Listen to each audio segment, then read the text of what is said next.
Dear students, अस्सलाम वालेकुम। आज पीएस का दूसरा लेक्चर शुरू करते हैं। इससे पहले हमने जो टॉपिक डिस्कस किया था आपके साथ वो डिमांड का था। आज का जो हमारा टॉपिक है that is called the supply. इसमें जो चीज़ें हम आपसे डिस्कस करेंगे, number 1 that is what is the supply and definition of supply, what is the law of supply and explanation of the law of supply with the help of schedule and diagram. जो notes आपको दिए थे उनको सामने रखिएगा, और कोई चीज़ problem होगी आपको तो मैं आपसे फिर नेक्स्ट लेक्चर में इसको डिस्कस करेंगे। आज आप इसके बारे में सुनेंगे कि सप्लाई क्या होती है, लॉ ऑफ सप्लाई क्या है, और उसको शेड्यूल और डायग्राम से कैसे जाहिर किया जाता है और उसको कैसे एक्सप्लेन किया जाता है। Supply means the quantity of any commodity which is offered for the sale at the different price during a given period of time. एक ख़ास वक्त में किसी भी चीज़ को, किसी भी कमोडिटी को जब सेल करने के लिए मार्केट में पेश किया जाता है, that is called the supply. बस स्टूडेंट्स एक बात याद रखिएगा कि that there is a difference between the stock and supply. The whole production जो है उसको सेल के लिए मार्केट में नहीं पेश किया जाता, जो हिस्सा उसका रिजर्व कर लिया जाता है that is called the stock, और जिसको हम ऑफ़र करते हैं सेल के लिए मार्केट में that is called the supply. एक बात और याद रखिएगा कि हमने डिमांड के चैप्टर में पढ़ा था कि there is the inverse relation between the demand and supply, but there is a positive relation in supply and the price. अब हम ये देखते हैं कि सप्लाई में और प्राइस में पॉजिटिव ताल्लुक होता है। जब कीमतें बढ़ती हैं, प्राइसेस राइज करती हैं, सप्लाई में इजाफा हो जाता है। मार्केट में प्रोड्यूसर ज़्यादा माल लेकर आता है, मंडी में ज़्यादा माल आता है, मार्केट में ज़्यादा सेल के लिए पेश किया जाता है। जैसे ही प्राइसेस फॉल करती हैं, सप्लाई कम होना शुरू हो जाती है, क्योंकि उसमें प्रोड्यूसर का प्रॉफिट और उसकी सेल जो है कम हो जाती है। हम इसीलिए कहते हैं कि supply is the function of the price, it varies with the variation in the price. Supply जो है वो प्राइस का पॉजिटिव फंक्शन है, और यह हमेशा प्राइस के साथ साथ जो है वो चेंज होती है। The relationship between the price and the quantity of supply is called the law of supply, और उसके इसी रिलेशन को हम लॉ ऑफ सप्लाई कहते हैं। अब लॉ ऑफ सप्लाई की डेफिनेशन करते हैं कि other things remaining the same, the quantity of supply at any commodity increases.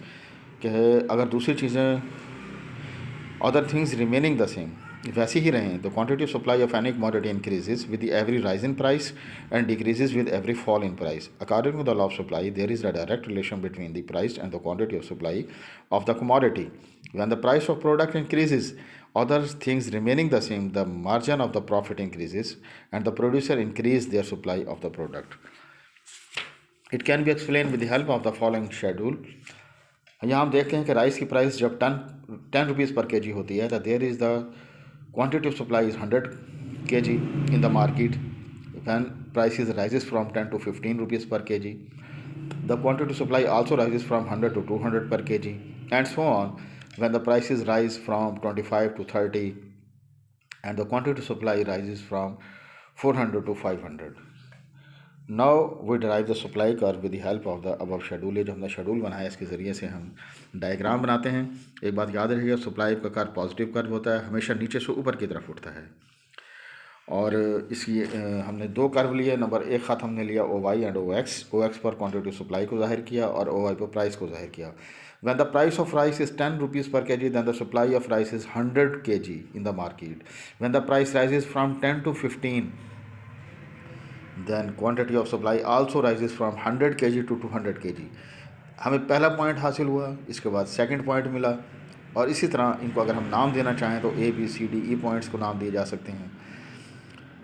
With the joining in the above schedule, we have plotted the QS on the OX and the price on the OY. With the help of the schedule, we get the different points. By joining these points, we get the SS curve.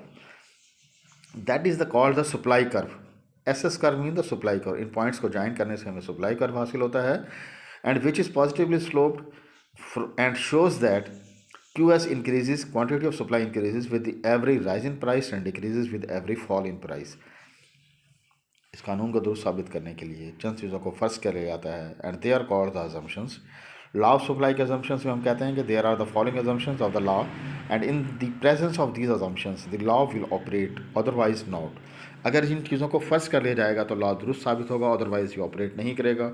The first assumption we assume that there is the no change in the cost of the production. The cost of production does not change. The techniques of production remains the same. There is no change in the weather. There is no change in the number of producer. The political situation remains the stable. यानी सियासी तौर पर जो situation होती है वो हमेशा मुस्तहकम रहती है। Taxation policy does not change. there is no improvement in the means of the transport, value to money should be constant and no change in the fashion, और फैशन में कोई चेंज नहीं होती। इन चीज़ों को फ़र्ज़ कर जाता है, कानून दुरुस्त साबित होता है। हम कहते हैं कि जैसे जैसे कीमतों में इजाफा होता है सप्लाई भी बढ़ती चली जाती है, जैसे जैसे कीमतें कम होते हैं सप्लाई जो है वो डिक्रीज़ होती रहती है। That is called the law of supply and we can explain is with the help of the schedule and the diagram and these are the assumptions which prove the law correct. ये वो assumptions हैं जिनको हम जब assume करते हैं तो हमारा जो कानून है वो दुरुस्त साबित होता है। स्टूडेंट्स, ये आज का टॉपिक था सप्लाई का, और इंशाल्लाह नेक्स्ट हम टॉपिक शुरू करेंगे what is mean by the extension and the contraction and the rise and the fall in supply. लेकिन आज आप इस चीज़ को देखेंगे, जैसे डिमांड का हमने पढ़ा था कि what is law of demand, schedule and diagram, इसी तरीके से what is supply and what is the definition of supply, what is the law of supply and it's explanation with the schedule and diagram. और कल next topic इंशाल्लाह आपसे discuss करेंगे। जो चीज़ clear नहीं होगी इसको दोबारा पढ़ेंगे। Thank you very much.